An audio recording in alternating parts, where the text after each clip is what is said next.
নমস্কার, জ্যোতিষ কিচেনে আপনাদের সবাইকে অনেক অনেক স্বাগত।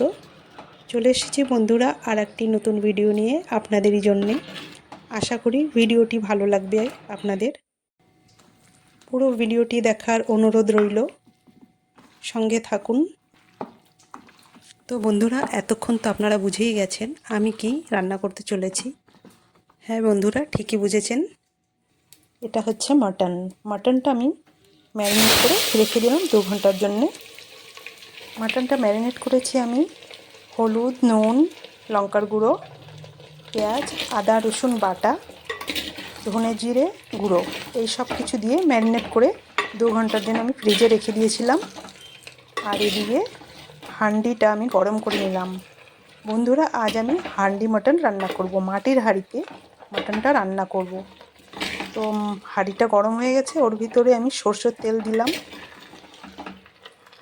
তেজপাতা, শুকনো লঙ্কা আর জিরে, এই সব কিছু ফোড়নে দিয়ে তার ভিতরে দিয়ে দিলাম ম্যারিনেট করে রাখা মাটন। এই মাটনটা আমি এখন বেশিক্ষণ কষাবো না। মাটনটা 2-4 মিনিট একটু নাড়াচাড়া দিয়ে তার ভিতরে এখন দিয়ে দিচ্ছি গোলমরিচের গুঁড়ো আর গরম মশলা, এটাও একসঙ্গে দিয়ে দিলাম।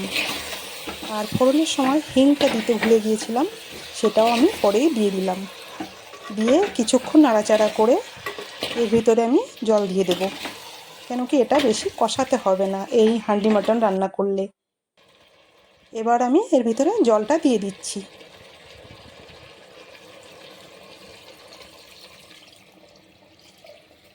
জলটা দিয়ে দিলাম। এই হাঁড়ি মাটনটা রান্না করতে অনেকটা সময় লাগে, তার জন্যে আমি অনেকটা পরিমাণে জলটা দিয়েছি, কেন কি 2 ঘন্টার মতো এটা জাল হবে, আর কম জল দিলে নিচে থেকে লেগে যাবে। তার জন্য আমি অনেকটা জল দিয়ে একটু নাড়াচাড়া করে এবার আমি ঢেকে দেব।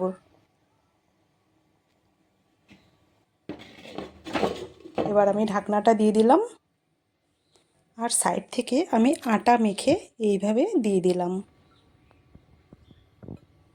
এইভাবে আটা মেখে দিলে গরম হাওয়াটা বেরোতে পারবে না, আর সিদ্ধটা ভালো করে হবে, তার জন্যই আটাটা দেওয়া। তো এইভাবে সিম আঁচ করে আমি 2 ঘন্টা জাল করলাম। 2 ঘন্টা জাল করার পরে এবার আমি সাইডের আটাটা বের করে দিচ্ছি। এবার খুলে দেখব কেমন হয়েছে।